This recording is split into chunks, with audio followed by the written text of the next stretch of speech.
trolling Senator Elizabeth Warren as a snake, and in post after post, labeling Mayor Pete Buttigieg a rat.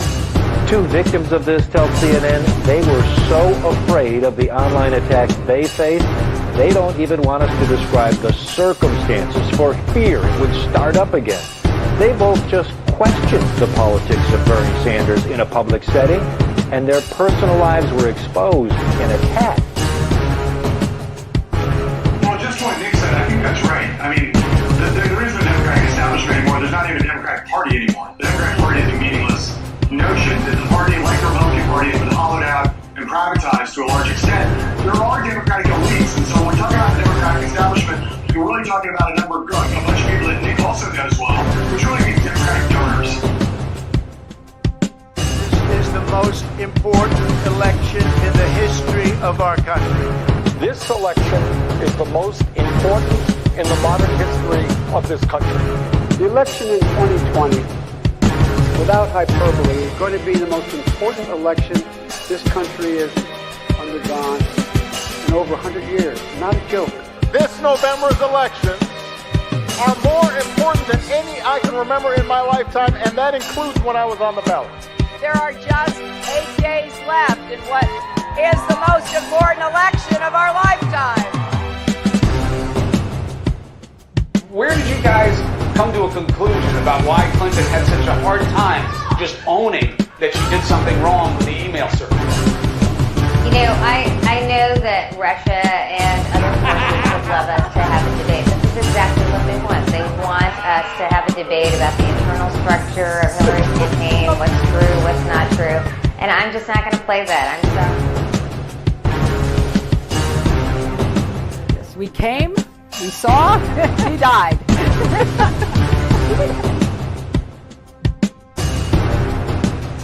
I was the CIA director. We lied, we cheated, we stole. It's like we had entire training courses.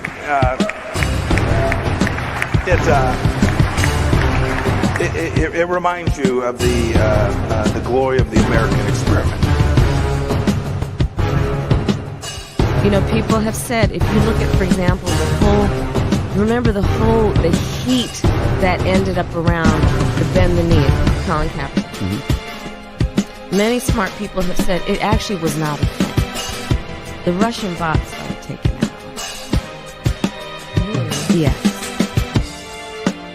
But I saw my mom. My mom is the strongest woman I know. She should be running. This is not about.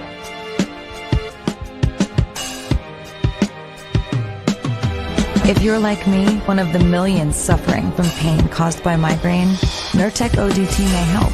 It's the only medication that can treat a migraine when it strikes and prevent migraine attacks. Trump and the Republicans lose on Tuesday, and if they lose badly, it's not going to be because of the left, whatever that means. It's not because of the 50 Antifa black mask guys who roam around the United States breaking windows and committing mayhem, most of whom are probably paid police informers. Most of whom are probably paid police informers. Rudy Giuliani, there's only three things he mentioned in a sentence, a noun and a verb and 9/11. I mean... I'm going to try to get through this. Thank you for what you did 3 years ago today. And I went to Wall Street in December of 2007, before the big crash that we had, and I basically said, cut it out. And now I want to hand it over to the president of Ukraine, who has as much courage as he has determination. Ladies and gentlemen, President Putin. Look, if we finally beat Medicare. Thank you, President Biden. This version of Biden, intellectually, analytically, is the best Biden ever. He is sharp, intensely probing, and detail-oriented and focused. They're eating the dogs, the people that came in. They're eating the cats. They're eating the pets of the people that live there. And this is what's happening in our country. I can't do it. We'll do it live. Okay. We'll do it live. Fuck it. Do it live. I'll write it and we'll do it live. Thing sucks.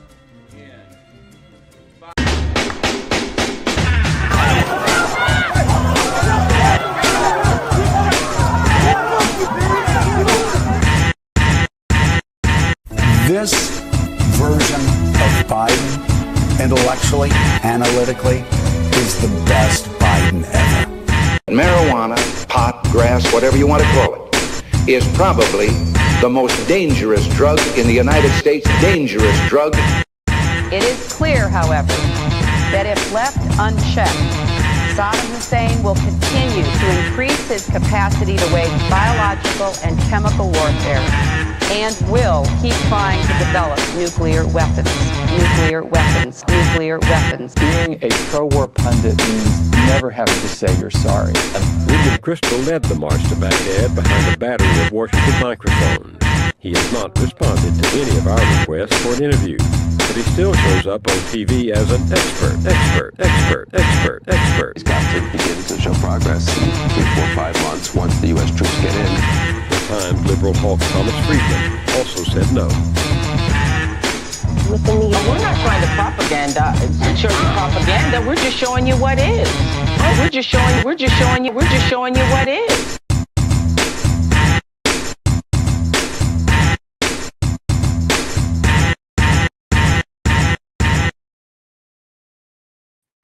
Citizens of the internet, we are back for another episode of the Almost Daily Show.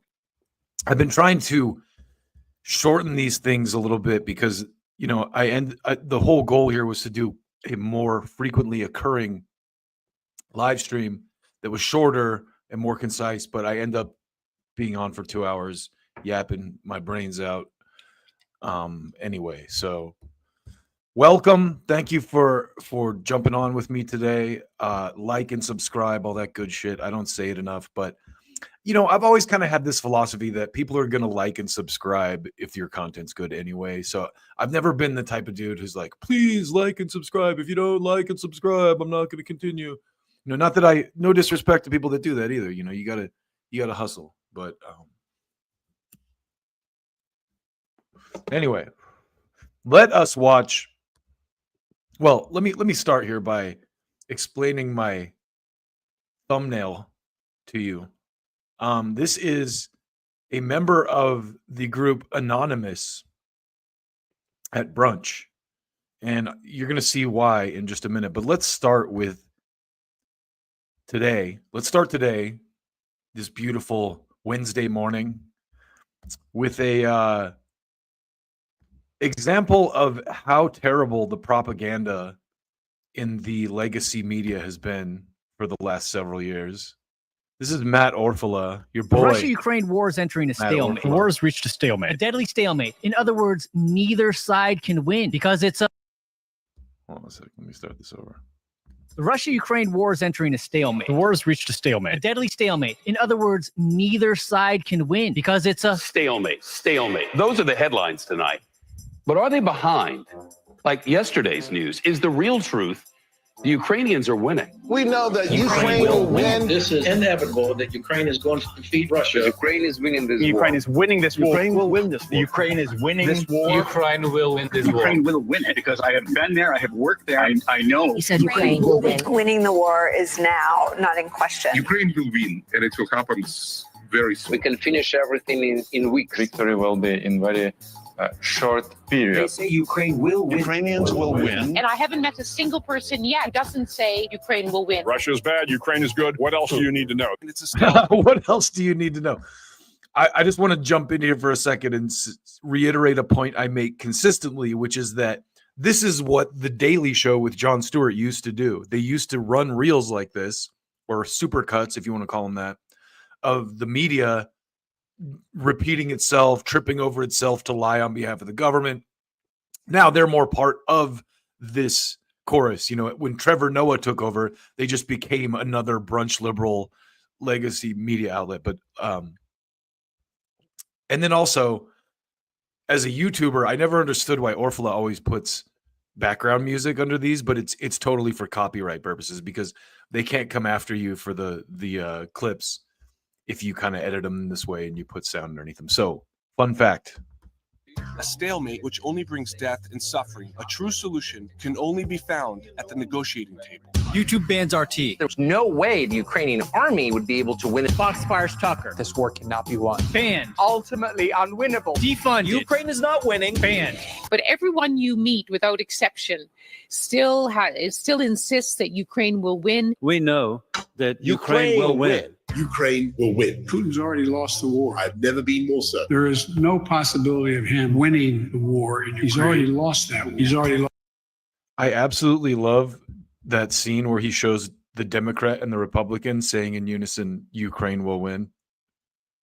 Awesome. I know, but Ukraine will win. Ukraine will win. No amount of propaganda can hide the fact Ukraine is winning this war. I am absolutely convinced that the Ukrainians will The win. Ukrainians They're winning. I have this feeling Ukraine will win. Ukraine is winning this war. Ukraine will win. Ukraine will win. Ukraine is winning this war. Extraordinary moment from the foreign minister predicting how this war will end. Ukraine will win. Truth will prevail, and Ukraine will win. And no matter what, Ukraine will win. Ukrainians are winning. Ukraine will win this war. And Ukraine will win. Ukraine will win. There's no question in That's my Sean mind. No Penn. doubts that And it is true, as you say, that the front lines haven't meaningfully changed in many, many months. But I think that narrative of a stalemate is both wrong and it's unproductive. No amount of propaganda can hide the fact Ukraine is winning this war. I'm coming directly to you for ask a quick favor. You, man, you're making my. Oh my God, there is just so much comedy material with Joe Biden over the last several years, including which every time I played the intro reel that I have for this show, the part where Biden introduces Zelensky as Putin. He's like, "Let me introduce to you a leader with so much heart and determination, ladies and gentlemen, President Putin."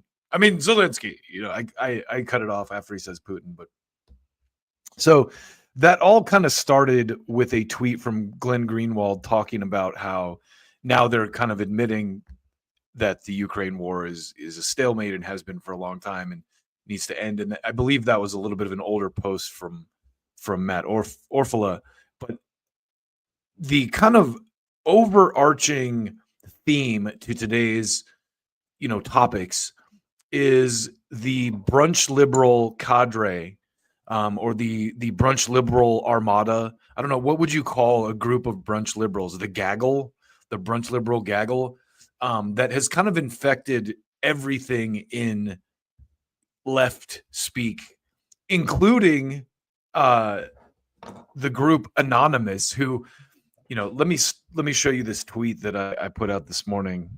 Maybe it wasn't this morning. It might have been a day or two ago, but this kind of sums up how I feel about this group Anonymous. So I can't believe I ever thought Anonymous was a real dissident group. They took a break from licking the bottom of government boots to tweet more Donald Trump scare porn. What a steaming pile of clown shit. And so I want to take you down this rabbit hole just for a minute. It's not really a rabbit hole, it's more of a donkey hole.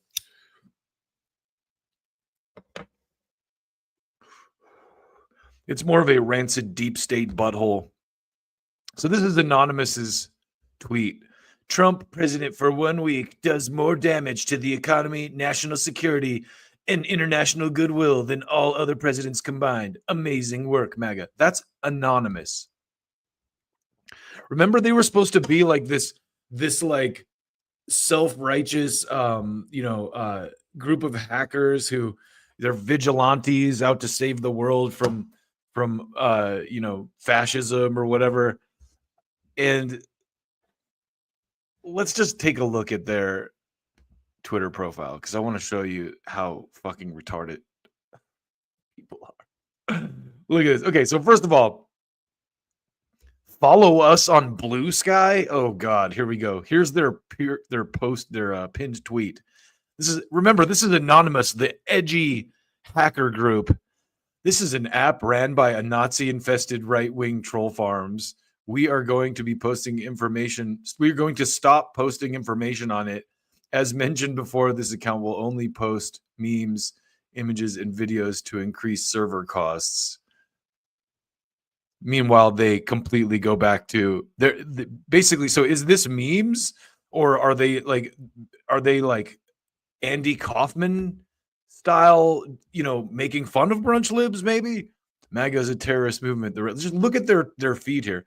MAGA, the rest of the world should treat it as such.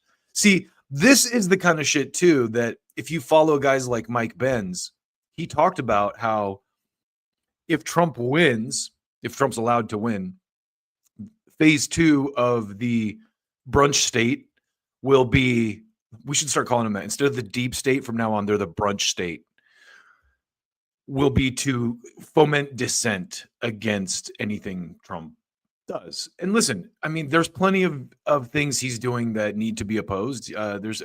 But also, again, as we're going to show you, getting into this, the largest portion of the hype around the bad things Trump doing is imagined. It's completely dreamed up, just like the Russiagate shit. Like, for example, the immigrant thing. There was a report that the Trump administration was going into schools and churches to like deport little kids or something. Totally false and made up. And there was like a rationale behind it, but there's a lot of these stories. There was a video of a woman crying about child support on TikTok that all the liberals were sharing, going like, "This is what you get, MAGA. See what you get." And it was completely fake. So there's a lot of this stuff. But anyway, point being is Anonymous here is basically just a brunch liberal fucking Twitter feed. MAGA has done so much more damage to the U.S. than any country it previously went to war with. Oh my God.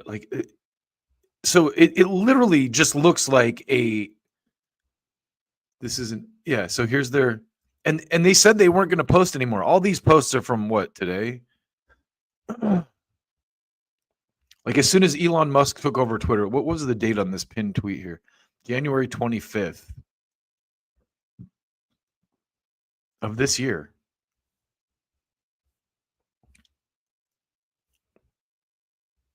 Here they are post. So this is so great. You don't even have to go that deep into their feed to find evidence that they are just brunch liberal shit posting. Look at this. We support this. This is from 18 hours ago. Wow. CNBC. Boeing is working with Elon Musk to deliver Air Force One replacements sooner. I'm sure they support that because Boeing makes planes that fall apart. And this again is like, maybe that's how they get Trump, Air Force One, it's defective or something like that. This is the kind of shit though that it's just hilarious to see this. So as I get further into this, maybe they are joking. MAGA and Trump are why you can't afford rent, medication, and food. Remember that. So if they're not joking, they sound just like brunch liberals who all of a sudden care about Gaza, care about grocery prices. Suddenly their narrative has shifted a little bit. Interestingly, since they lost the election, our funding quadrupled. Did they pull your funding over at Langley? Is that why you're pissy? It's only going to get worse. Look, anyway. Yeah, see, this is complete brunch liberal garbage. Yeah, the only reason you could vote for Trump, of course, in brunch liberal world is because you're a racist who hates Mexicans, and even if you're a Latino, it's kind of like, Jewish people that are anti-Israel. If you're a Latino who voted for Trump, you're a self-hating Latino. You're not a real Latino. You're an anti-Semite. I mean, an anti-Latino if you voted for Trump. Just like, you're an anti-Semite Jewish person if you don't support nonstop slaughter of women and children in the Middle East. Anyway, this brunch liberal shit has infected everyone, including Anonymous, and that brings us to our next point of interest here today, which is all these edgy punk rock types. I mean, listen, I come from the world of music, okay? Like, I love music, and music is let's be honest, it's a liberal art form, good music. To give you an example, okay? Rage Against the Machine versus Skillet. The guy from Skillet has been out there lately talking a lot of shit about Rage Against the Machine, and he's not wrong. Tom Morello is a little bit brunch lib because these people have been so propagandized. They just, a lot of it is, and I found this with my relatives, a lot of Democrats, if you're still a Democrat voter in 2025, your brain has not recognized anything since 2015. Like, you still mentally think the Democrats are where they were in 2015. You know what I mean? That's like, you have to completely ignore everything that happened from 2015 on to still be like on the left and support the Democrats. Like that's literally the case. But if you're an insulated celebrity or an artist like Al Jorgensen or, Jello Biafra, who's like a punk rock god, or, now you have to, you're like for the Democrats because Trump is so bad, because you've been propagandized to think that like Trump is this insane fascist, when the reverse is actually the truth. And then, there's hard evidence from the past 4 years to kind of fucking verify this. It's literally like the Democrats are they did a neocon agenda while draped in a rainbow flag. They did absolutely nothing for, they let Roe v. Wade be pulled. They helped crush a union strike. They funded a genocide without question. They started a bunch of new wars, all the while with a guy who is clearly out to lunch mentally. So who knows who was even the president for those 4 years? Definitely not Biden. I mean, he clearly was not. But the reason I'm kind of retreading all this is because this really kind of like, bothered me, because I like this guy's music, JPEG Mafia. He's like, Trump is going to sell our country to the highest bidder. I guess that's considered a win for people that voted for Jill Stein.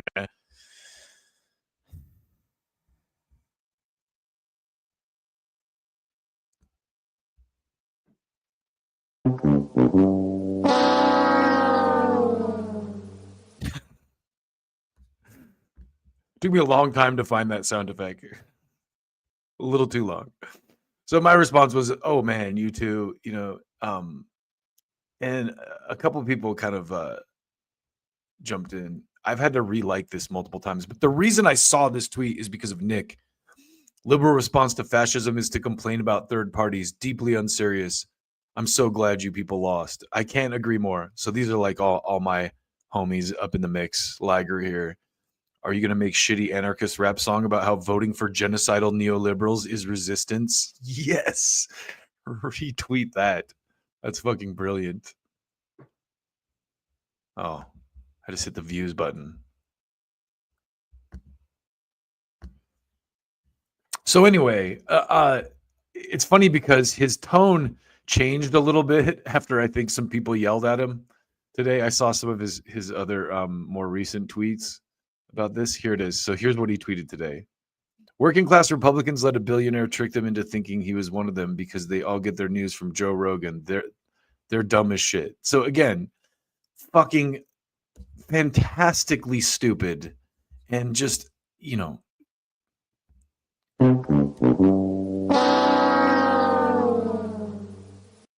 Now, here he is today with the right take.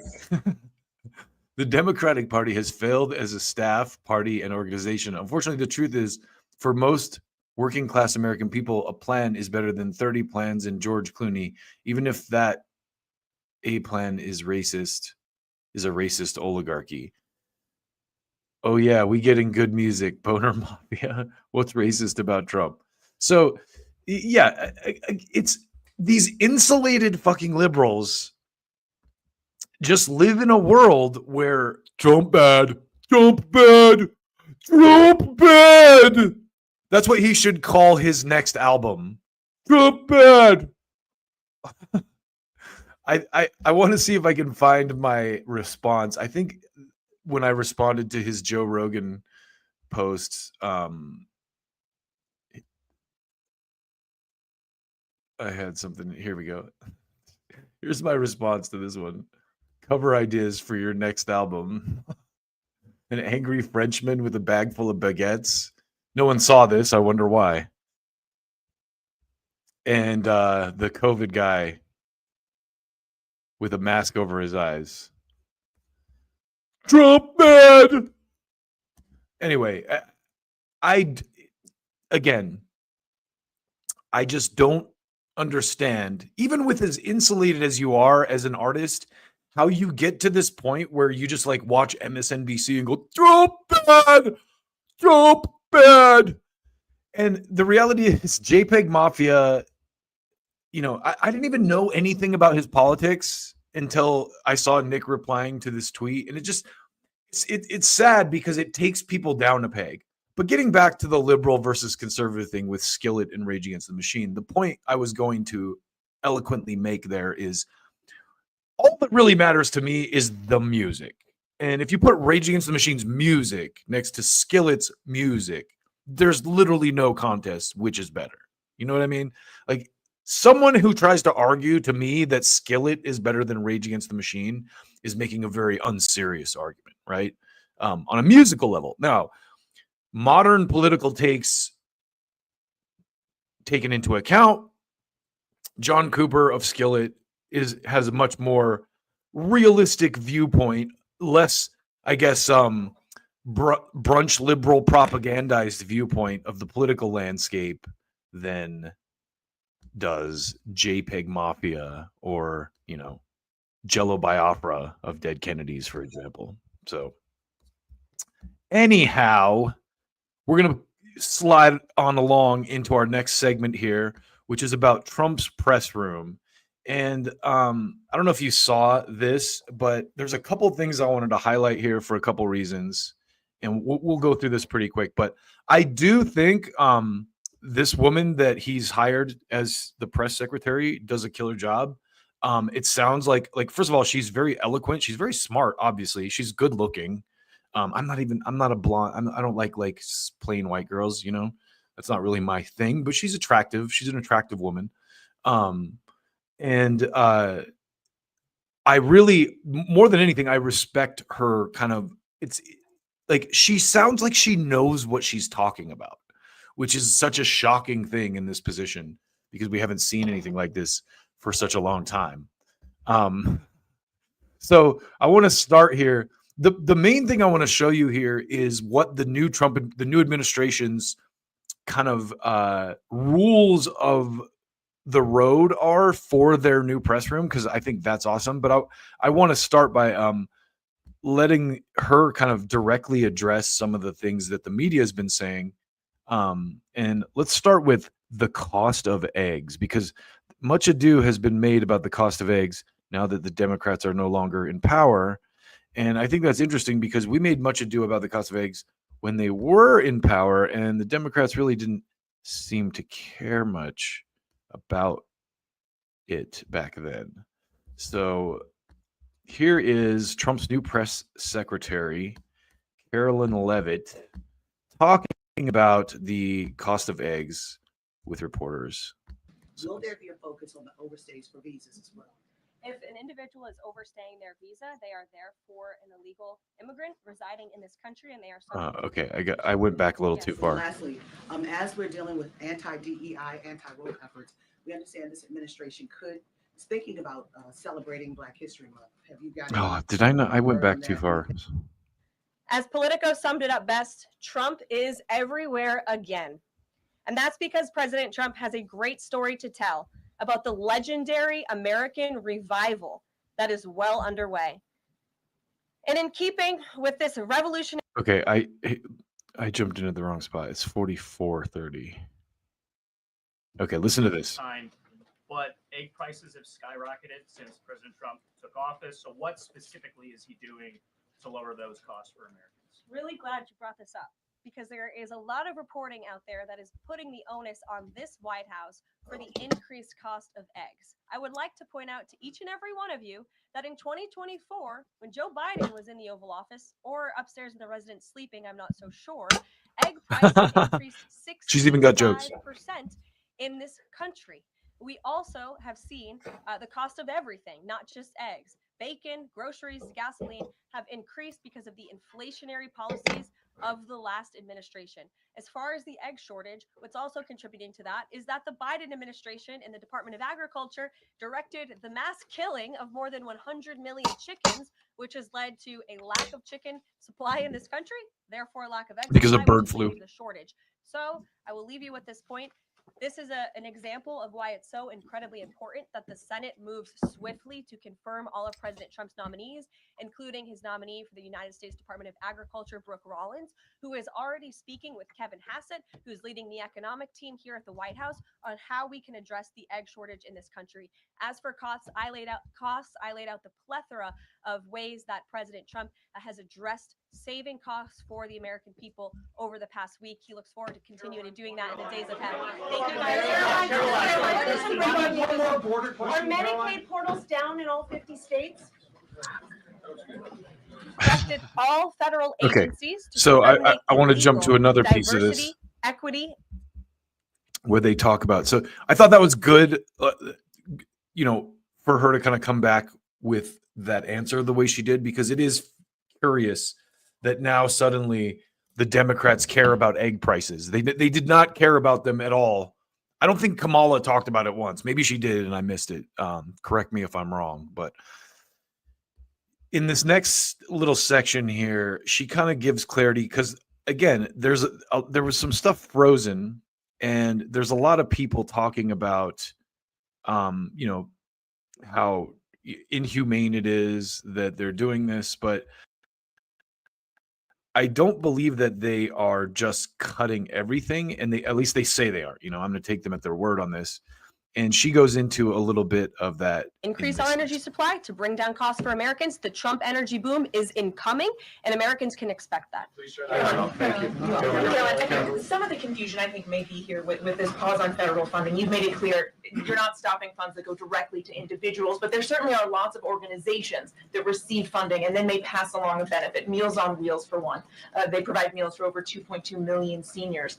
What is the president's message to Americans out there, many of whom supported him and voted for him, who are concerned that this is going to impact them directly, even if, as you said, the funding isn't coming directly to their wallet? I have now been asked and answered this question 4 times. To individuals at home who receive direct assistance from the federal government, you will not be impacted by this federal freeze. In fact, OMB just sent out a memo to Capitol Hill with Q&A to clarify some of the questions and the answers that all of you are asking me right now.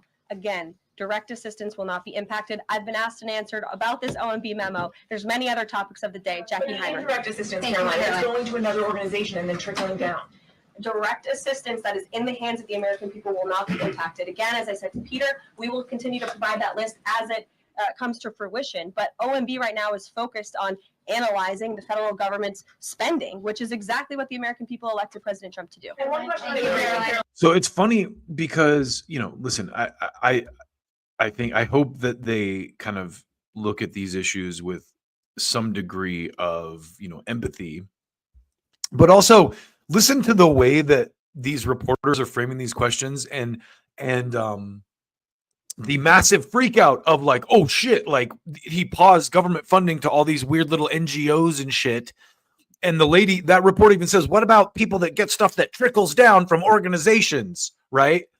So there is this whole like bloated, ridiculous waste of state here that is you can see the intense backlash that they're having against any accountability whatsoever, any kind of like looking. So when you hear all this hype about these nominees or like all that, like Tulsi Gabbard, for example, which we're going to get into, or RFK, you realize, there's so much money trickling down through these NGOs and these from the government teat, that those are the real problems. And what it seems like she's saying, and again, I don't claim to be an expert on this. If you have data to prove me wrong here, post it in the comments. But it seems like what she's saying is,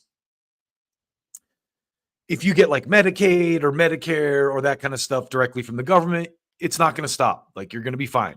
People that are, or if you're on some kind of a welfare that the government pays you directly, you're going to be fine. What they're doing is pausing payments to all these organizations or these like third-party contractors, these people that are basically ripping the government off and have no accountability. It's similar to the Pentagon. They can't pass an audit, but somehow they keep getting more and more money every year. And this problem, this level of corruption is in everything, I'm sure. So watch this space. I don't necessarily think that everything the Trump administration is doing is right or good, but also it's a long overdue kind of a halt and a like, hey, let's just stop and examine this stuff. Like let's really look into the details of what's going on here. And all of this stuff should be public, right? Like, it shouldn't be a black box. We should all know how this works and where the money's going and who it's going to and why. And especially in the age of the internet where they can post all this shit online, which is another thing we're going to get into in just a second with her. So this is actually the whole point of me showing you this. This is where she talks about new media and how the Trump press room is going to be different from the press room of previous administrations. So check this out. I thought this was so great. I was really impressed with this, and it's one of the reasons I wanted to kind of show it to you. So check this out. And the American Press Corps as openly and authentically as the 45th and now 47th President of the United States. This past week, President Trump has held multiple news conferences, gaggled on Air Force One. So let me back that up just a little bit, because I don't think I went. Hold on a second. The time code should be. It's hard to hit this time code exactly. Here, we'll start right here. To the federal bureaucracy. Listen to this. He directed all federal agencies to terminate illegal diversity, equity, and inclusion programs to help return America to a merit-based society. President Trump also signed an executive order. So this is the part right here that I think is important, and something that I'm really happy to hear, to be honest. And again, she kind of explains how this administration is their press room and the way that they work with the press is going to be different from previous administrations. Order declaring it is now the policy of the federal government that there are only two sexes, male and female. God damn it. Sanity has been restored. This is not so okay.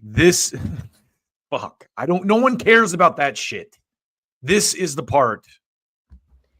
Before I take your questions, I would like to point out to all of you once again have access to the most transparent and accessible president in American history. There has never been a president who communicates with the American people and the American press corps as openly and authentically as the 45th and now 47th President of the United States. This past week, President Trump has held multiple news conferences, gaggled on Air Force One multiple times, and sat down for a two-part interview on Fox News, which aired last week. As Politico summed it up best, Trump is everywhere again. And that's because President Trump has a great story to tell about the legendary American revival. Also, in this modern age, like Obama, I feel like was more like this than Biden, but like you should be everywhere. You should be on TV. You should be talking to people. You should be on the internet. You should be doing like virtual town halls or whatever, especially now you can with Zoom. And so good on him for doing that. That is well underway. And in keeping with this revolutionary media approach that President Trump deployed during the campaign, the Trump White House will speak to all media outlets and personalities, not just the legacy media who are seated in this room. Because according to recent polling from Gallup, Americans' trust in mass media has fallen to a record low.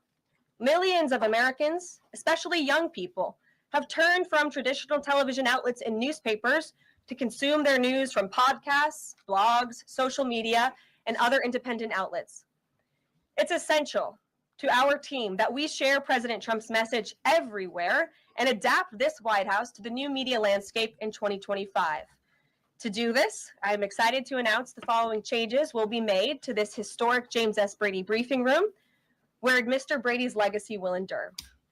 This White House believes strongly in the First Amendment, so it's why our team will work diligently to restore the press passes of the 440 journalists whose passes were wrongly revoked by the previous administration.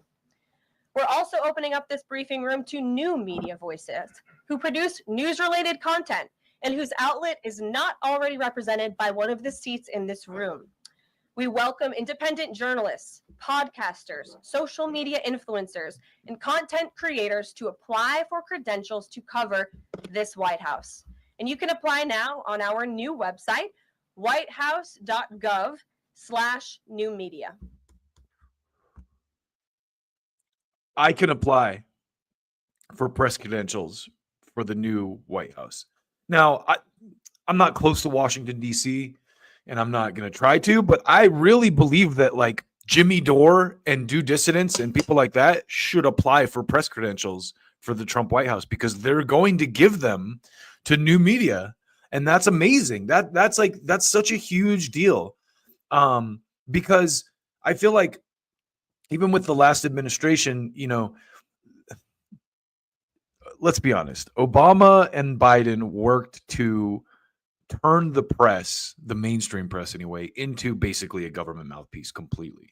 NPR was always funded by the government. But they always had some kind of like editorial independence, I feel like. And since the Obama era, you saw it with the Matt Orfalea clip that we opened with.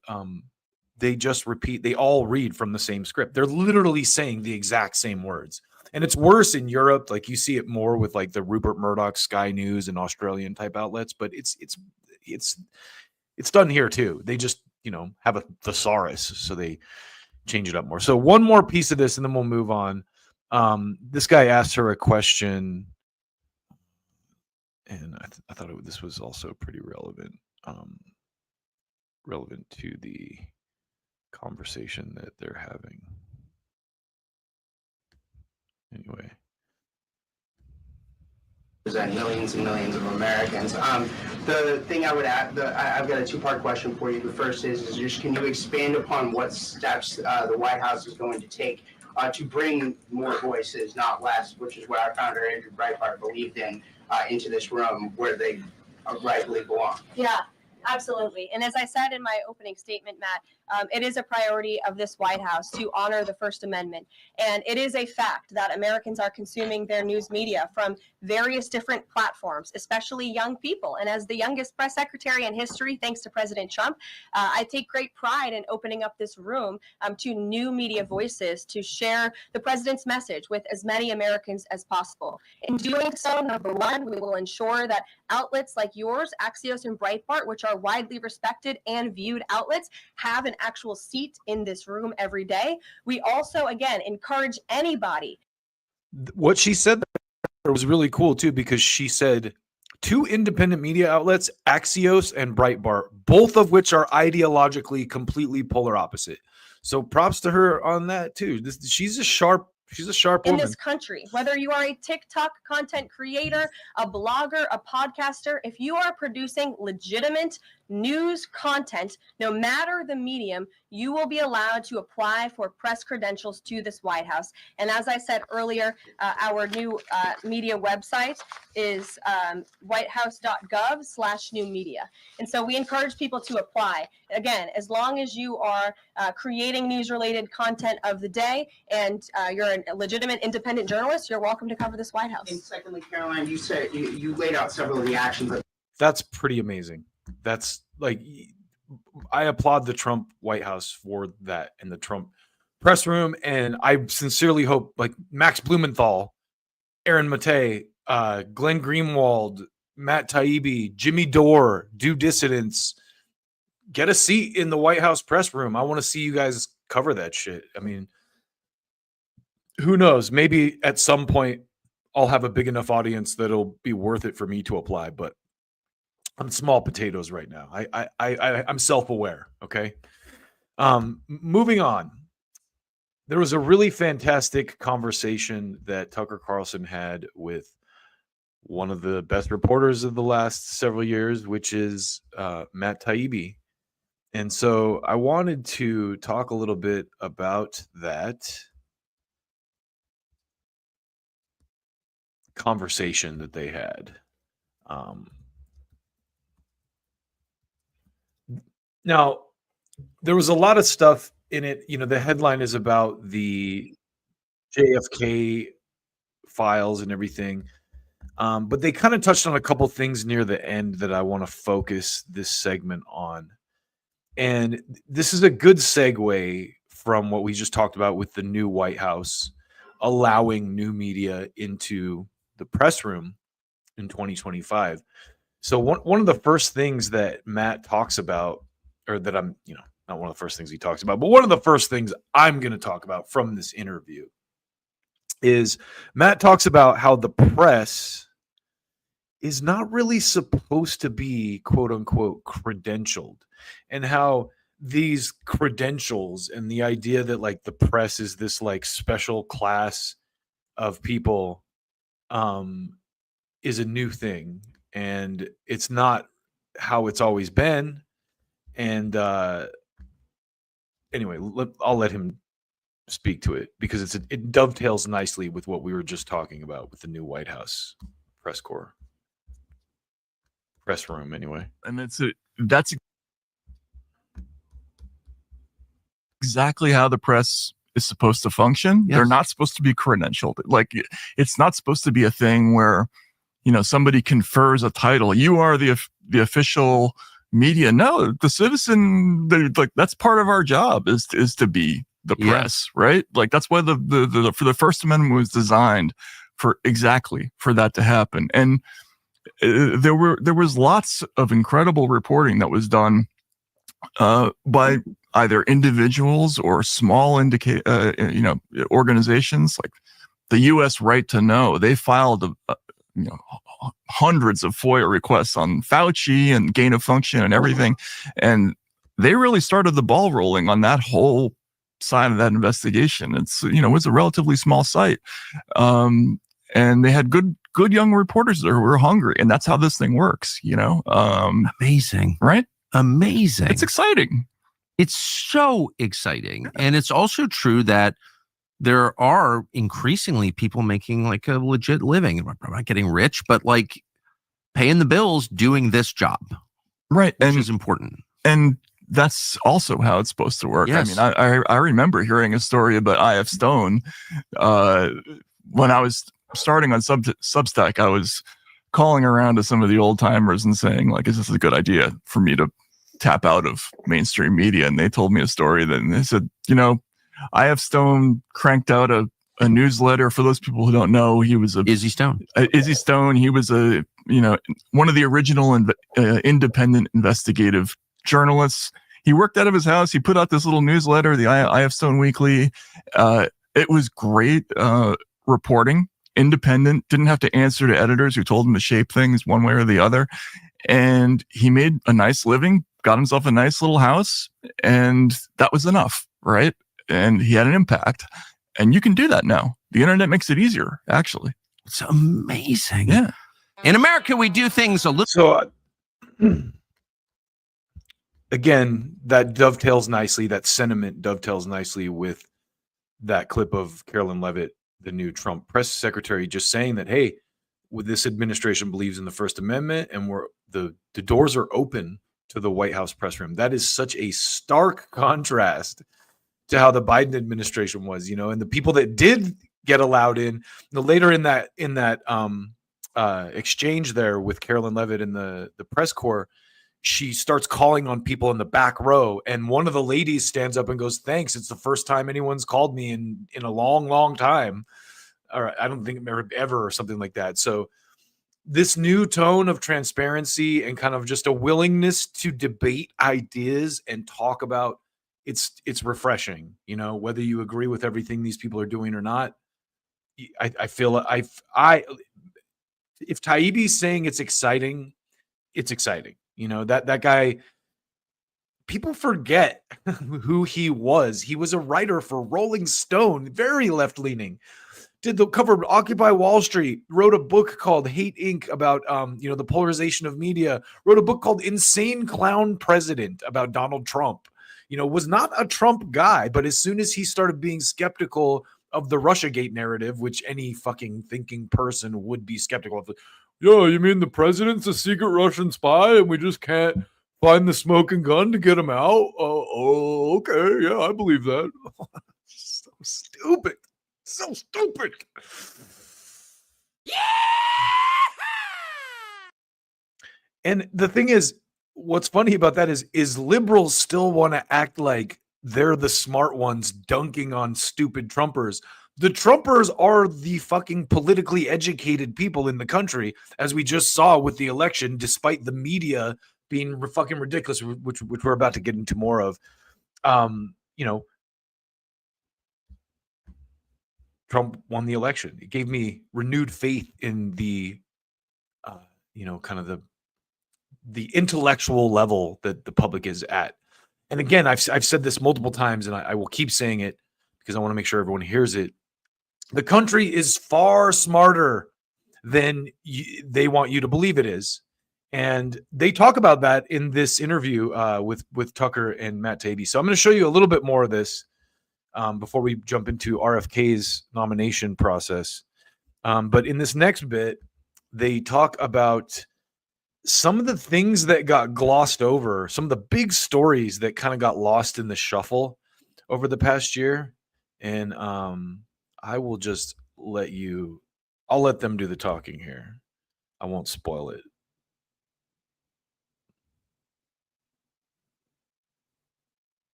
Sorry about that.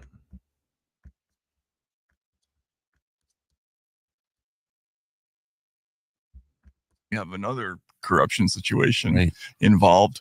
But yeah, the larger question of who was managing all this stuff, because it clearly wasn't Joe Biden. That's right. Who runs the country? Who runs the country? That's in a democracy we have a right to know.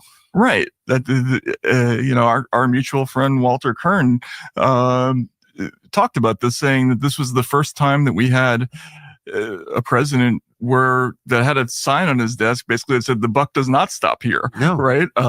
We don't know where the buck stopped during this period, and so that's a fascinating question. But the whole, you know, wargaming of the last election season, I mean, there are a lot of.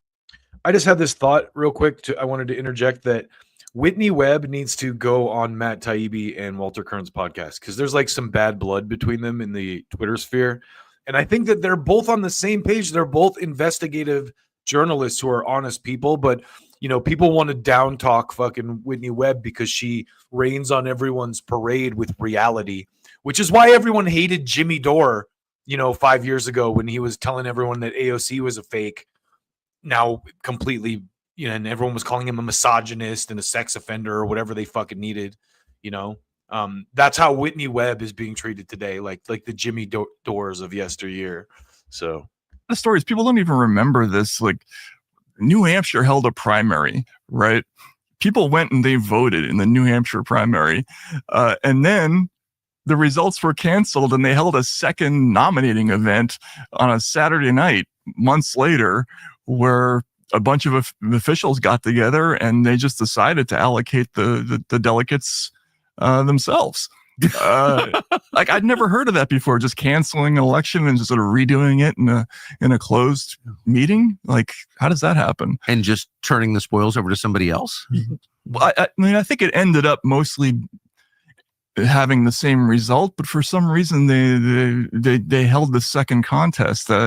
It's just very strange, you know, why that happened. So that we got. The entire Democratic primary of last year was very strange, but also it wasn't very strange when you realize what they were trying to do, which was cover for their demented puppet.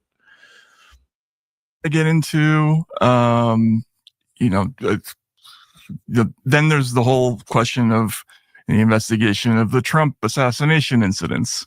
We heard nothing about that. It was the most extraordinary news story that I've ever, apart from the disappearing president and the mysterious nomination and COVID,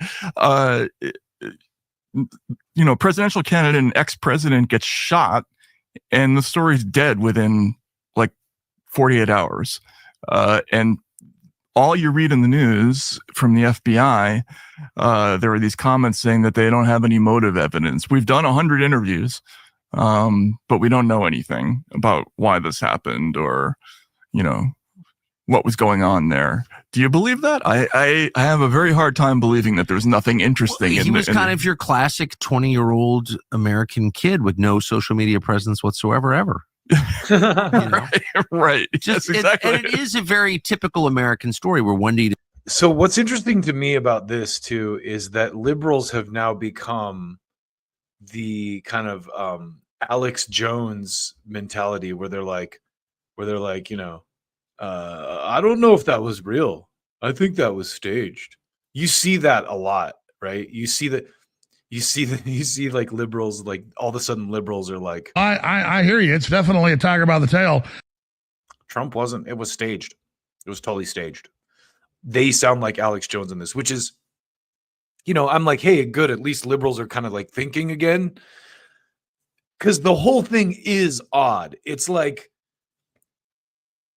you could argue that, hey, the FBI didn't release any info about the guy because it was staged and it was a thing that they did to like make, because the Trump is reluctant to talk about it too, and I think he gets into that a little bit more here. But it's like you didn't hear them talking much about it, and who knows? Maybe they're holding their cards close so they can, like, now that they have political power, they can actually do a real investigation. That could be the case too, but it's all speculation. You just wake up and decide to die assassinating a presidential candidate for no reason. Right. It's like who has like your first joint. Yeah. Your first joint. Yeah. And then the second one. I mean, the Ryan Routh thing. That's not weird at all. Like, I just flew into Florida last night. I don't think I could have gotten my hands on, a Chinese-made SKS semi-automatic rifle without help. I mean, I don't know. That's being a little conspiratorial, but look, there were a lot of met with members of Congress. He lived in Ukraine. What? And we know that our intel agencies, working through the Ukrainian intel agencies, have murdered all these people and tried to murder all these people, including some I know personally. And so that's so it's I just thought of this too. There's a whole thing about Zelensky not being invited to Trump's inauguration. That second attempt on Trump's life, like, Zelensky could have been behind that. That's for entertainment purposes only. Just a conspiracy theory. But I mean, because the funding is gone from that exercise now. So, you could make that argument, but let's keep going for a second. Just a fact. And he was there with them. But this had nothing to do. And by the way, are those the only two attempts on Donald Trump's life, do you think, during this campaign season? I don't think so. So why don't we know more about that? I don't know why we don't know more about that. Yeah, right. So, and I've talked to the Trump people and Trump himself, and I'm being sincere. I really don't have a sense of what they think of all of that. I know that in public, they haven't been anxious to talk about it at all. So I've talked to some of them, and I've heard a lot of anger about this. That and I think this is the impetus for these investigations. I think probably the second attempt was the last straw for some of the people on his staff, and it's part of the reason why I think they're going to be very public about this. It can't come too soon. I really think, and I will say, whatever people watching think of Trump, I know for a dead certain fact that a lot of the people who work for him really like him personally. So I think they are mad about it.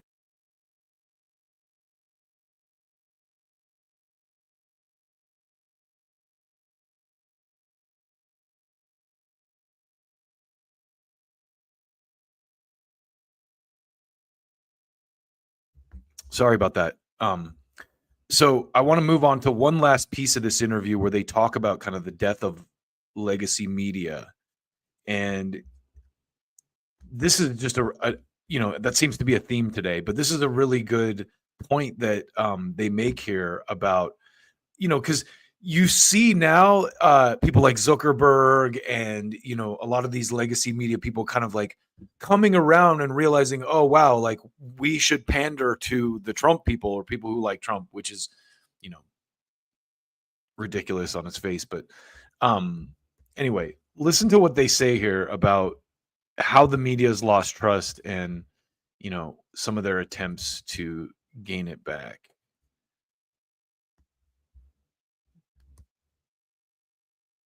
So I think we'll start like right here.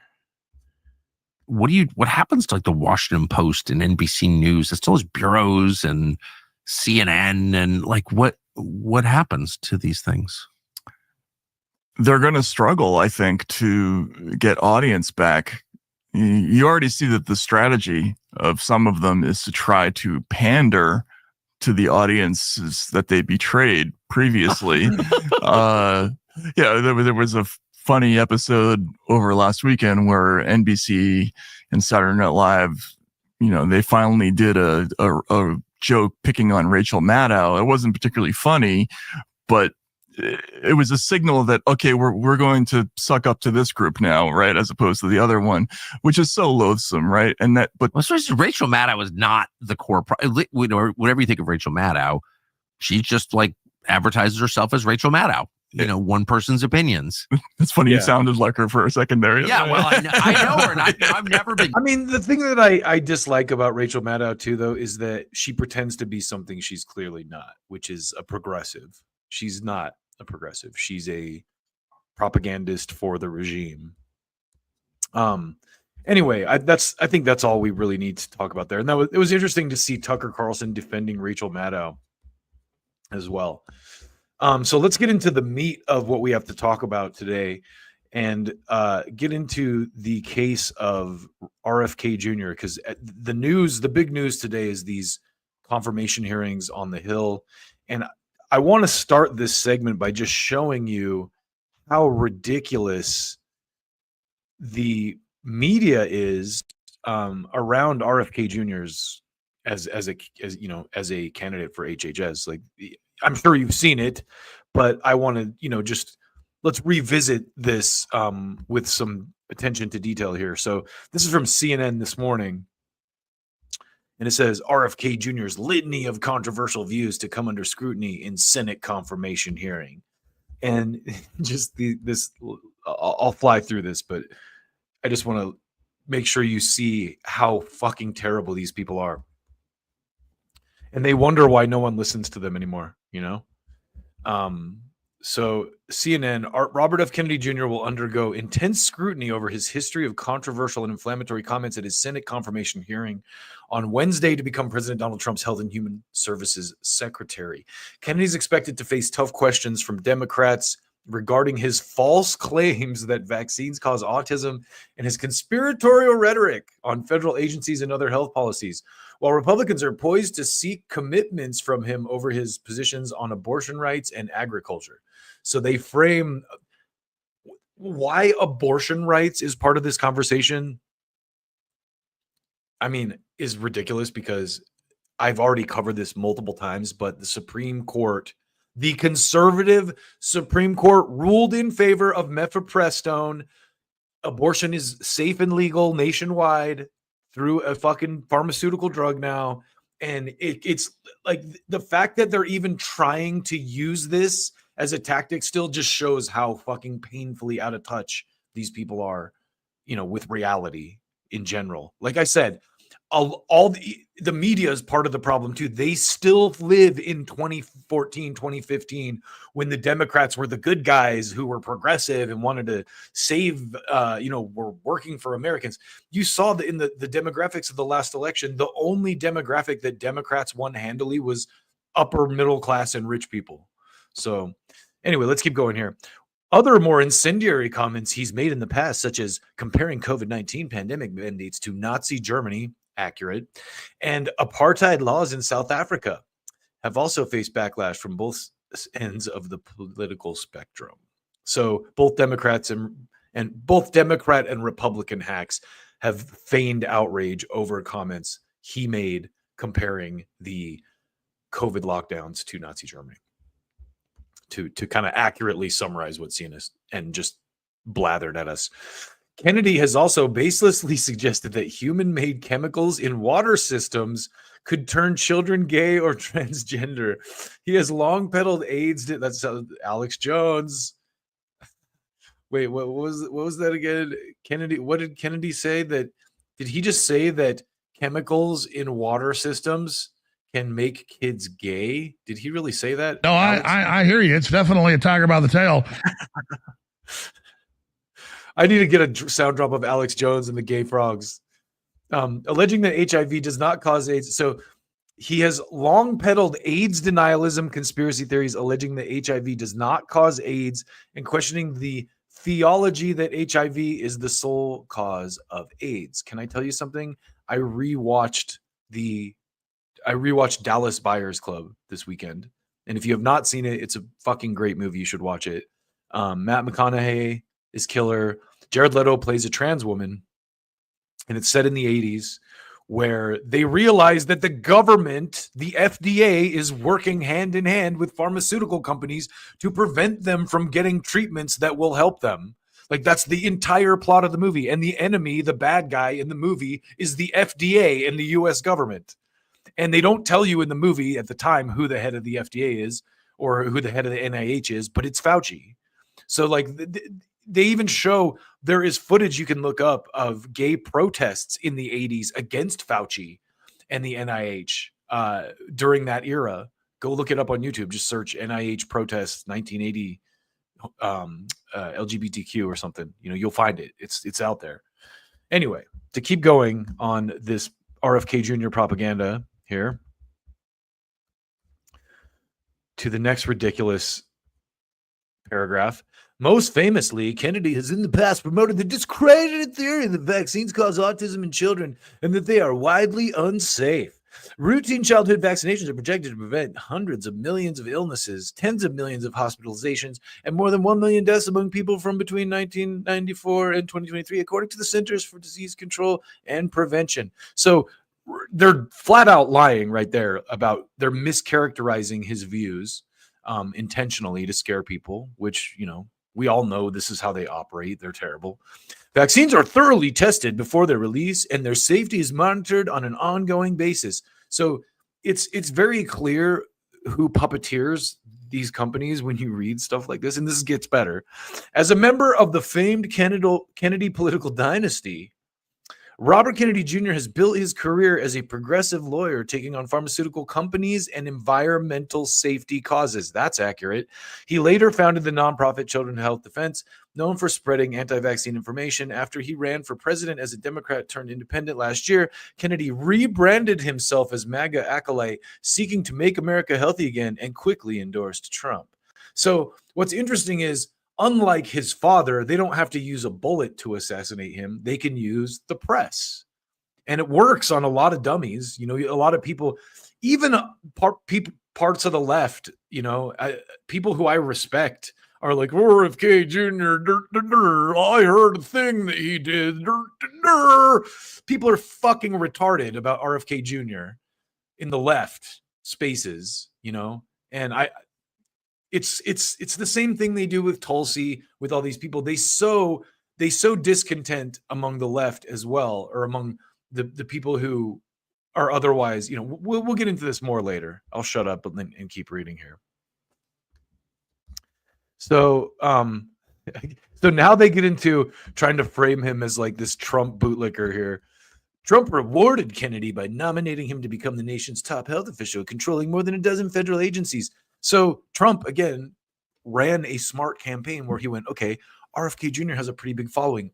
How can I absorb that guy into my fucking campaign and take advantage of that, since he's clearly being cut off, by the Democratic Party and sued off ballots? And he said, hey, I'll bring you in, and if you help me win this election, you'll have a position. The Democrats do the same shit. They just do it ancestrally within their own party, which is why they have kind of devolved into the same cult that the Republican Party used to be, and why all the worst Republicans exited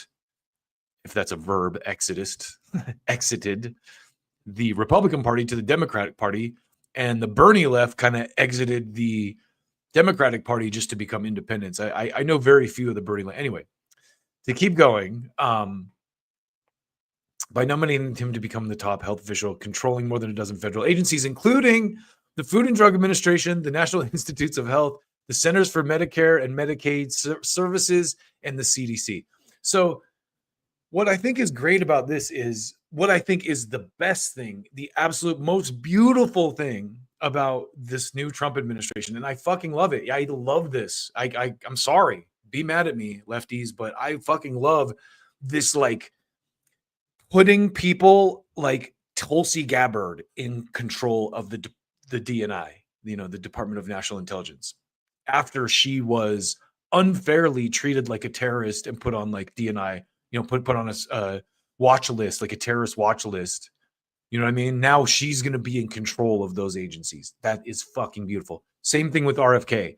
All these fucking agencies that have spent, he's spent his life like policing and suing as a fucking lawyer, and who have smeared him relentlessly through their mouthpieces in the press, are now going to be underneath him. That is fucking awesome. Kash Patel at the FBI, same thing. It's like, this is fucking awesome. I love that. I love that, because these people are honest actors. Someone like Jay Bhattacharya, and say what you want about RFK. He might be quirky. He did heroin at one point. Who doesn't have some weird shit in their past? Who didn't grow up at some point? Who didn't go through some shit and change? So anyway, if confirmed, Kennedy would command a budget of more than $1 trillion to regulate food and drugs. This man has to be confirmed. Approve and recommend vaccines and manage the health insurance programs that provide coverage to millions of Americans. Who better than someone that these people have been, the corporate interests who have been benefiting and grifting off this for years and have been smearing the shit out of this guy, now have to answer to him. Oh man, it's so fucking sweet. It's so fucking sweet. I'm sorry, it just is. I really need to. Has he been confirmed yet? I mean, how long do the confirmation hearings go? Maybe we should check and see if how it's going. All right, yeah. So he's being grilled right now. Live updates. Promise the agency will find missing migrant children while overstating how many are missing. So they're still propagandizing about it. Anyway, let's finish this article. A Kennedy spokesperson did not respond to a request for comment. Here's a look at some of Kennedy's most controversial comments. So I tried not to, I'm going to have to be careful how I read these. And I actually cut out the section where they go into COVID-19 because I've already had several of my videos blocked and been suspended for just playing shit that's already on YouTube. You motherfuckers. Fuck off. I will say that on the air for doing that to me, for suspending me for playing video that is still to this day up on YouTube and was never taken down. Anyway, sorry, I'm a little pissed off about that. So here's some of his more controversial takes. Kennedy's perhaps most widely known for being anti-vaccine activist and vaccine skeptic. That's just something you can't be when, the people that make a ton of money on that product, have mouthpieces in the press. Over the past 20 years in radio and media appearance, control the press. I mean, these companies fucking control the press through advertising dollars. I mean, we all know this. Over the past 20 years in radio and media appearances, he made unsubstantiated claims that vaccines are inadequately tested and claimed flu and polio vaccines increase susceptibility to future flu strains and polio cases. I mean, anecdotally, the 1 year that I got the flu vaccine, I got the flu. So I never get the flu otherwise. So that's anecdotal. That is for entertainment purposes only, safe and effective, whatever you need. But that's what happened to me. He argued vaccines make people lose IQ and said the vaccine dominant narrative has little proof. Okay, listen. Let's just keep reading this. Nobody can tell you what the risk profile for any vaccine is, Kennedy said in 2019, for entertainment purposes only. Nobody can tell you what of course he's wrong about that. We all know that. So anybody who says they're safe and effective is not telling the truth because they can't tell you that based on science. That's a quote. I did not say that myself. They are safe and effective. Listen to the CDC's guidance. You heard it here first. Or 1 millionth or whatever. Kennedy claimed vaccinologists add toxins to vaccinologists add toxins to amplify immune response. They literally went on a search throughout the world looking for the most toxic things they could find in order to add them to the he said. In safety, Kennedy frequently alleged routine disregard for injuries and a lack of understanding of injuries among immunologists. In a debate with lawyer Alan Dershowitz in July 2020, Kennedy claimed that nobody knows the risk for any currently scheduled MERS and that nobody can say with any scientific certainty that the MERS vaccine, that the MERS is averting more injuries than death than it's causing. I think that's a typo. It's averting more injuries and death than it's causing. What other controversial takes does RFK Jr. have that need to be deplatformed? He also added that public health regulators use fake studies to lie about the risk of MERS, claiming that regulators get together in secret meetings in San Juan at Simpson Wood and at headquarters destroying data, data actively lying to the American public. So what's amazing to me is, like, I guess the people that read this and think it's like news are obviously some of the dumbest people alive. But like I don't think that they understand anymore that like anyone with a brain that's reading this can see what they're doing. It's so clear how their kind of subtle propaganda works. Nevertheless, during a 2023 House Judiciary Committee on the supposed weaponization, in quotes, of the federal government, supposed, like it's not like we don't have proof for that, Kennedy testified he has never been anti-BRP, but merely an advocate for BRP safety. He also said he was up to date on his BRPs, except for his refusal to take the COVID-19 BRPs, adding that he had never told the public avoid BRPs. This was false. 2 years earlier, speaking on Health Freedom for Humanity, a podcast run by a nonprofit advocating for medical freedom, Kennedy encouraged people to join him in telling strangers not to burn their babies. How dare he? In July 2023, the same month he testified at the House hearing, Kennedy said in a podcast interview that there's no BRP that is safe and effective. Despite his rhetoric, Kennedy has continued to insist that he is not anti-BRP. Here's more proof that he's a terrible person. Flip-flopping on abortion rights. Oh, how dare he? Why don't you go back to your home on Whore Island? Prior to switching to his Democratic presidential bid to run as an independent, Kennedy argued abortion decisions should remain solely with women during their first trimester and rejected government interference in personal medical choices. The correct view to hold if you're consistent, as I am. There's nobody that's fought harder in this country than I have for bodily autonomy, Kennedy said in May 2023 interview on Breaking Points. There's no good option, but the only option we have is to let the woman make that choice. Government should not be interfering. Correct. In other comments from his presidential campaign, Kennedy said in August 2023 that he would support a 15-week national abortion ban before saying he misunderstood the question from a reporter at the Iowa State Fair. So, okay. Is that like a smoking gun or something?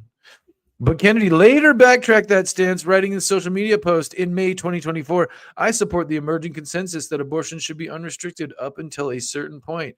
I believe that point should be when the baby is viable outside the womb. Therefore, I would allow appropriate restrictions on abortion in the final months of pregnancy, just as Roe v. Wade did. So, okay, that's not a controversial viewpoint. He's like, hey, you can't kill a baby once it's like fully grown, which Roe v. Wade didn't allow for either. Kennedy's opinions on mifepristone, one of the two drugs involved in a medication abortion, are not widely known, but GOP Senator Josh Hawley claimed last month that Kennedy was open to restricting access to the abortion pill. Guess what? That is a fantasy. It's not going to happen because the Supreme Court, did I not change it? The Supreme Court already ruled on that, and Trump supports their ruling. So, as you can see, RFK Jr. needs to be confirmed ASAP because these CUNTs are going ape shit trying to keep him out. So I want to show you, just to back this up, I grabbed a little piece from your boy James Lee, world famous MAGA TikToker. And it was shared by James Lee on world famous Nazi app Twitter X, run by Goose Stepper Elon Musk, who in a very Nazi turn of events allows people on his platform, to millions upon millions of people, to call him a Nazi. Very Nazi of him to do that. So here is James Lee talking about the RFK confirmation here. Bobby Kennedy Jr. is many things, but above all, he's a threat to big pharma, big food, big ag, big chemical, the entire public health complex, a threat to anyone profiting off American sickness. And yes, Bobby is also a predator, one that hunts corruption. So James really does some good work here. Let's just watch what he has. RFK Jr. actually driven by science? Is he in fact a predator, or is there something else going on, something much more sinister? Here's what I found.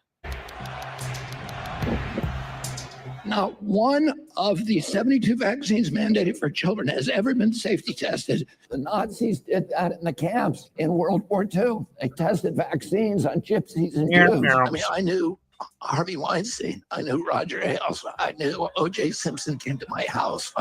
Bill Cosby came to my house. You also knew good people. Yeah. To the mainstream media, Robert F. Kennedy Jr. is a lot of things, and none of them good. A conspiracy theorist, a nutcase, a threat to public health. He's a dangerous nutcase. Robert F. Kennedy Jr. admitted to having a worm that ate part of his brain. Bobby Jr. I just did a piece on, quick side note, I did a piece called The End of Late Night TV, the rise and fall of late night television, where I kind of document the history of late night television, how it's a corporate affair, propaganda. And I've literally uploaded that thing 4 times now, and every time people come and that are pissed off about it, flag me for copyright violations. I think this time I've got it back up. I had to replace some footage of Jimmy Fallon with like some clowns, like stock footage of clowns. But I'm going to start doing that. Like whenever I get a copyright infringement on these videos that I put together, that I spend a bunch of time putting together, I'm just going to replace the footage in question with like some random like stock clown footage. So you'll just know that like there was some footage that they copyrighted me for under those. Anyway, let's keep going. These are the terrible late night hosts reciting propaganda. Here released a video revealing that in 2014, he left a dead bear in Central Park as a prank. You know, a prank. He claims to want to heal America, but his vision for our future is tainted by his endorsements of hateful conspiracy theories. Also, please vote for Liz Cheney for president. Let's talk about the vaccine skeptic and promoter of conspiracy theories, RFK Jr. He and I'll just say other conspiracy theorists. Conspiracy theories. Conspiracy theories. Conspiracy theories. So the question is, who is Robert F. Kennedy Jr.? Why is he so controversial? And is the media telling us the whole truth? The biggest threat to money, to people making money, is RFK Jr. This is Dr. Vinay Prasad. He is a practicing hematologist and oncologist at UC San Francisco, and he believes the attacks on RFK Jr. are driven less by science and more by financial interests. He's a serious threat to hundreds of billions of dollars. He's a threat to the entire biopharmaceutical industry. He's a threat to the public health complex. He's a threat to all the people making unproven devices. He's a threat to big agriculture, big food. He's a threat to environmental polluters. He's a threat to all these people. And trust me, when money is there at stake, people will do anything to try to torpedo him. This is textbook ad hominem. Discredit the person when you can't discredit their ideas. And if you look at RFK Jr.'s ideas and positions, most of which have been called conspiracy theories, many of them aren't even really conspiracies at all. Raw milk. RFK Jr. wants Americans to have the ability to buy unpasteurized milk. It's not a crazy proposal for him to put that on the table. Raw milk is legally available in many other nations, including England, New Zealand, France, Italy, Germany, Norway, Sweden, Finland, and Denmark. So my understanding on the raw milk thing too is that there are enzymes and stuff in raw milk that you don't get in pasteurized milk because they boil all the fucking bacteria off. So it's actually better for you in some ways. If you Fluoride in the water. There are many countries, Germany, Norway, Sweden, that don't put fluoride in the water. Again, it's not conspiracy theory territory. It's something that's within the realm of what other people do, and it's something we can debate. COVID-19 policy. He opposed masking kids. Well, it turns out all the European nations did that, and they were smarter too. He opposed COVID vaccines for kids. Well, it turns out a lot of European nations didn't do that. Banning pesticides. I just want to say that, by the way, the safe and effective, consult the CDC or the FDA or a government agency for information about MRPs. Pesticides he wants to ban are banned in the European Union. Banning food additives. Many of the food additives he wants to ban, they are banned in the European Union. Revolving door politics. Many of the things he wants to do to eliminate conflict in the system are banned in Europe and banned in other countries. And direct-to-consumer advertising is banned in every other country but the US and New Zealand. So in these respects, if what he's saying is in line with other nations, you have to say that's a reasonable debate. So the direct-to-consumer advertising thing is interesting too, because you know that like most of those drug companies run that so they can control the news outlet. They don't run it because they think it's going to sell more drugs. Ask your doctor about blank. Maybe it does to some degree. But also I think it's like a double win if that's the case. I mean, I would like to look at the data on that, but we all know that the big win there is when you provide a substantial amount of ad revenue to a media outlet, they're going to walk on eggshells to fucking please you. I used to work in the agency world. I used to work in the advertising agency world. I know this dynamic very, very well. Advertisers rule the world. Let's be honest. Debate. That sounds like reasonable and proper scientific discussion to me, but hey, people keep telling me I'm not a scientist. In addition to calling him a conspiracy theorist, there are also other positions of his that have been woefully misconstrued. The biggest of which, his label as a vaccine denier, a claim that I think vastly oversimplifies his much more nuanced stance on vaccines. I've never been anti-vaccine. I'm called anti-vaccine because that's a way of kind of marginalizing and discrediting me in the view of the public. But I had all my children vaccinated. I was fully vaccinated. And I've never been anti-vaccine. But what I've said is I'm pro-science and pro-safety, and we ought to subject vaccines, which are mandated for healthy children, not for sick people. We ought to subject them to at least the kind of rigorous placebo-controlled trials that are mandated for every other medicine. It's the only medicine that's exempt from pre-licensing safety trials. Thanks to the National Childhood Vaccine Injury Act of 1986. It's funny too, because that exemption, I think, is what drives the profit motive more than anything. Like, oh, okay, well, this particular product is exempt from regulation, so let's really focus on selling that one as much as we can. That's one of the areas where, you know, listen, I'm not anti-capitalist, but there are certain aspects of capitalism that are insane and like some things just shouldn't be for profit. That's just the reality of the world. I'm sorry, my fellow capitalists. Not everything should have a profit motive on it. Vaccine manufacturers today are largely exempt from liability for injuries caused by their products. a protection no other pharmaceutical product enjoys. And according to a document released by the Department of Health and Human Services, new pediatric vaccines can be approved without placebo-controlled trials, leaving critical safety questions unanswered. I see a lot of scientists saying vaccine saves lives. You have to, and vaccines work. Their vaccines are safe and effective. You have to stop saying that. You're not helping anybody by making a blanket statement. What if I were to say drugs are safe and effective? What does that even mean? There's so many drugs. They're given for different purposes to different people. Some drugs are life-saving and beneficial to some people when given at the right time. I was going to say this guy's wrong. Vaccines are safe and effective. And I'm just sharing this video on my YouTube channel and having a conversation about the veracity of it. But you can't make a blanket statement about everything. So let's talk about vaccines. Some vaccines, I think there's a good reason why you'd put a lot of impetus in getting people to take it, where it's something that if it gets above a certain threshold, you can extinguish a disease like smallpox or like measles or like polio. So there, I think he should get a lot of pushback. Like Prasad acknowledges, RFK Jr. has been wrong before. And when he is wrong, we shouldn't be afraid to let him know. For example, his past claim that poppers caused AIDS. Yeah, he's going to get grilled over that one. But let's not forget, over the course of history, doctors have also been wrong. There was a time when they refused to wash their hands before surgery. In the 1950s, doctors were on national television endorsing cigarettes.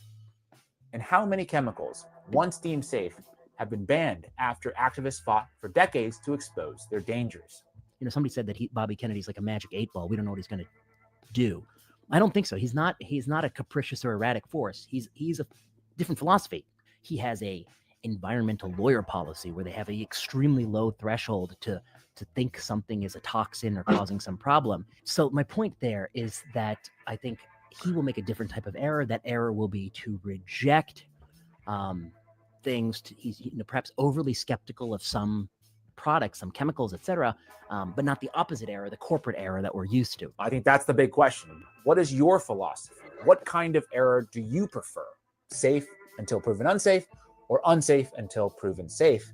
And on a much broader level, how much trust do you place in these powerful institutions that often evolve to prioritize their own survival over the original mission they were created to serve?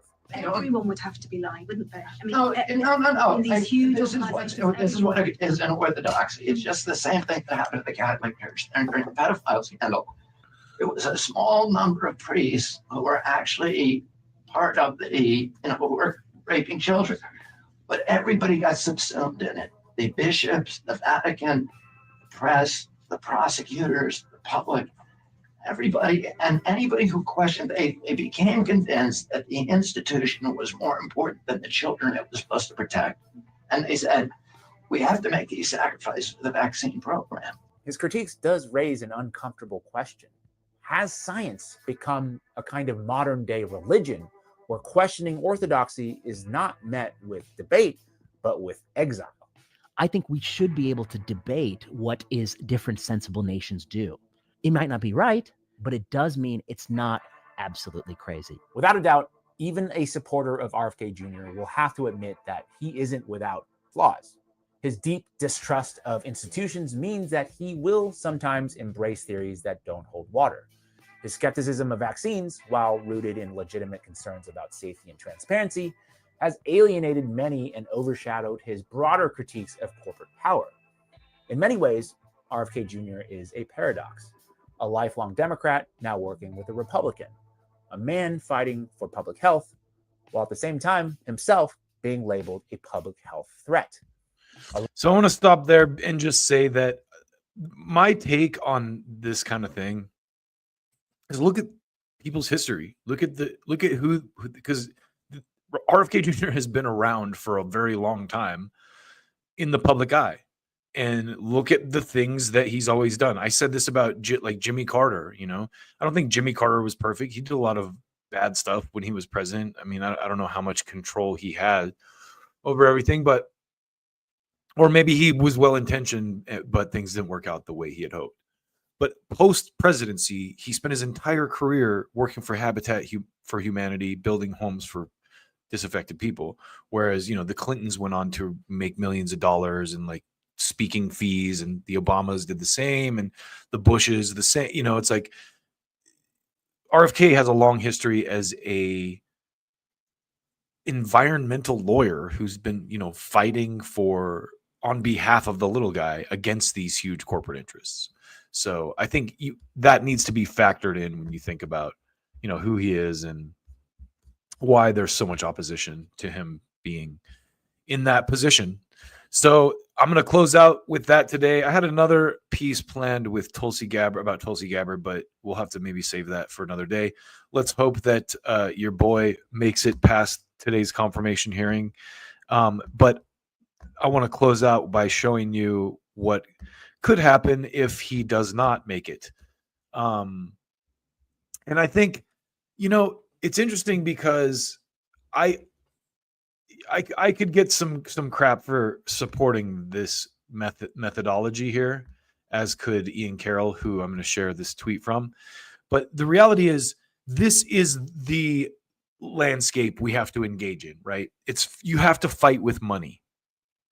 And the Bernie Sanders team realized this really early on, and was able to raise money through small dollar donations to make Bernie a viable fighter, you know, when the fundraising stuff came in. Same with Ron Paul, you know.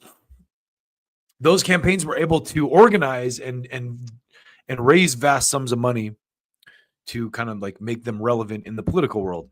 So I think this is another methodology of kind of fighting for what you believe is right in the modern political landscape, is just throwing money at stuff. So here's what Nicole, this is from Ian Carroll, but here's what Nicole Shanahan had to say about opposition to RFK. And honestly, frankly, I'm glad that she's on this page. Hey everyone, tomorrow is a pivotal moment in our nation's history. At 10 a.m. Eastern Time, RFK will sit in front of the Senate Finance Committee for his confirmation hearing to be our nation's next Secretary of Health and Human Services.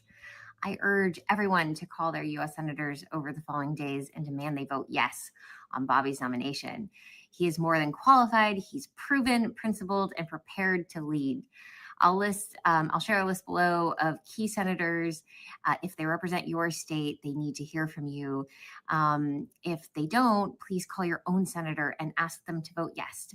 We need as many votes as we can get. So this hasn't been widely reported, but in 2020, I cut large checks to Chuck Schumer to help Democrats flip 2 Senate seats in Georgia from red to blue. The 2 candidates I helped elect, Senator Raphael Warnock and Senator John Ossoff, please know I will be watching your votes very closely. I will make it my personal mission that you lose your seats in the Senate if you vote against the future health of America's children. And more than that, I also want to say to Senators Mitch McConnell, Lindsey Graham, Lisa Murkowski, Susan Collins, Bill Cassidy, Tom Tillis, James Lankford, Cory Booker, John Fetterman, Bernie Sanders, and Catherine Cortez Masto, this is a bipartisan message, and it comes directly from me. While Bobby may be willing to play nice, I won't. If you vote against him, I will personally fund challengers to primary you in your next election, and I will enlist hundreds of thousands to join me. Big Pharma and Big Ag have exploited us for far too long. It ends now. You're either on the side of transparency and accountability, or you are standing in the way. The choice is yours. Please choose wisely. Oh my God. Oh my God. That's so awesome. I love Nicole Shanahan. I love her. Oh my God. That is so fucking beautiful.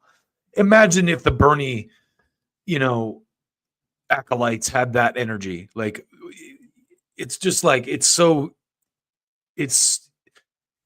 refreshing to see that level of fight for something that is just long overdue. And you know, fucking cheers to Nicole Shanahan for that. Also, I love the way that she set that up by telling you, you know, so people can't come out and frame her as some kind of right wing, you know, conspiracy or whatever. She's like, hey, you know, John Ossoff and Raphael Warnock, 2 Democrats, they're in Congress because of my money. And just like I give, I can taketh away. Hard as hell. What a amazing development. And anyway, we'll see how today plays out. I will more than likely be back on Friday with some more of this trash for you. Again, I appreciate every single one of y'all watching. Thank you so much. Jump in the comments. Tell me how I'm doing. Follow, subscribe, all that good shit. And again, I'm not going to sit and beg for that shit. Like I'm putting out good content. And so you're going to subscribe anyway. I don't have to ask you to do that shit. You're going to want to see what I got to say. You're going to want to interact with me. You're going to want to tell me when you got some shit that, might be contrary to what I'm saying or might even complement what I'm saying.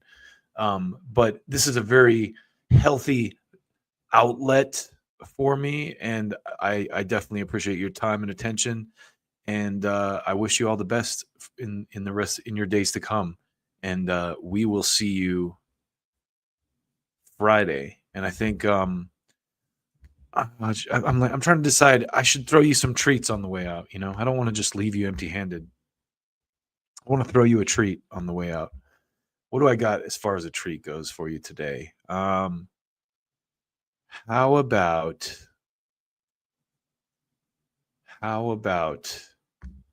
Trump colluded with Russia? In honor of Matt Taibbi, I'm going to take you out today with my hit single, Trump colluded with Russia. This is long overdue, and hope you enjoy the rest of your day. Peace. Trump colluded with Russia. I wrote a book about it. Trump colluded with Russia. I wrote a book about it. Matt Taibbi is a bad person. Trump colluded with Russia. Trump colluded with Russia. Matt Taibbi is a bad person. I wrote a book about it. Matt Taibbi is bad. Jeff Girth. Trump colluded with Russia. I wrote a book about it. Trump colluded with Russia. I wrote a book about it. Matt Taibbi is a bad person. Trump colluded with Russia.